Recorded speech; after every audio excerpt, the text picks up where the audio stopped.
Looking for a fast-charging, ultra-responsive stylus for your iPad? Meet the 2X Fast Charge Active Stylus Pen, designed for 2018 to 2025 Apple iPads. Take your creativity and productivity to the next level. Click the link in the video description to shop now on Amazon. Disgruntled spring breakers' fear tradition is dying out after Crackdown on wild antics leaves once swarmed streets empty. Disgruntled spring breakers fear the boisterous tradition is dying out in a former hotspot after officials cracked down on rowdy revelers, leaving once bustling streets empty. Miami Beach broke up with spring breakers last year, and since then, the once vibrant and lively strips near South Beach have been described as vacant ghost towns by party seekers. Steven Rivera, a resident of Tampa Bay, Florida, visited South Beach during the weekend of March 22 and recalled spotting minimal crowds but a sea of uniformed police officers patrolling the streets. Miami PD was definitely out enforcing a lot of them, but the crowds were very minimal, just slightly more than a ghost town. Rivera, who has vacationed in the Miami area for spring break 26 times, told the U.S. Sun. "I stayed on Collins Avenue. The hotel was full, but when I walked on Ocean Drive, it was pretty empty on Saturday and Sunday night. It wasn't my first time in Miami, but very shocked of the poor capacity this spring break. It was pretty vacant." Every year, thousands of university students travel to tropical hotspots across the United States, Mexico, and the Caribbean for spring break, yearning for sandy beaches, bars, and clubs. Videos of wild, party-crazed college students twerking on beaches and doing keg stands flood social media annually from mid-March to mid-April. Between 2021 and 2023, as states began to emerge from the coronavirus pandemic and gradually ease lockdown restrictions, Miami became the epicenter for spring break madness.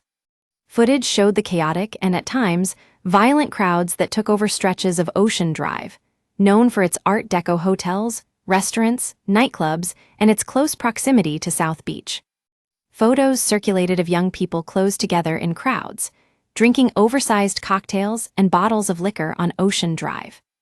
However, in 2024, officials in Miami Beach removed the welcome mat to spring breakers and initiated a crackdown on troublemaking tourists.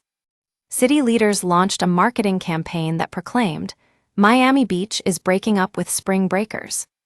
The city shared a video that featured Miami residents supporting the efforts and warned tourists to expect restrictions if they decide to venture into Miami Beach.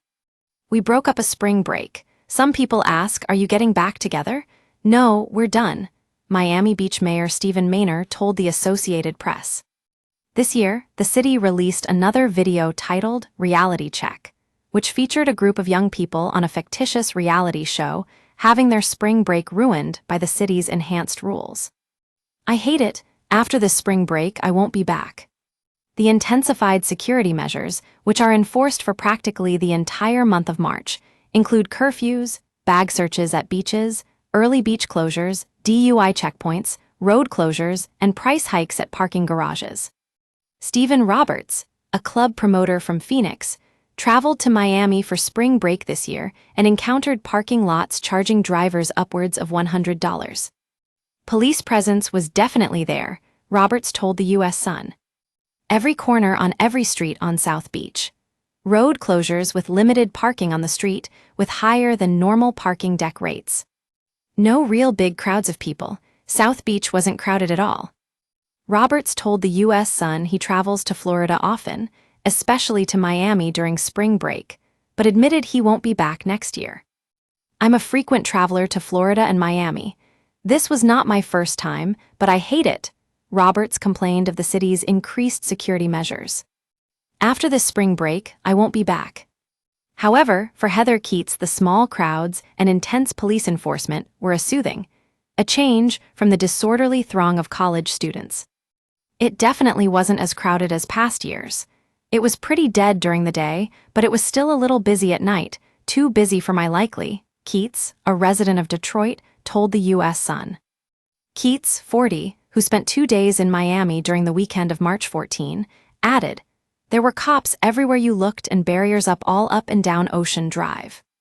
Cops put up barriers on both sides of the street, so you could only walk on the sidewalk. It made it seem a lot busier than it really was. The police were everywhere you looked, even during the day, so no funny business. Keats, who has now traveled to Miami for spring break on 3 separate occasions, said, "I definitely prefer the more low-key environment. I am 40 and don't want to deal with the wild crowds anymore."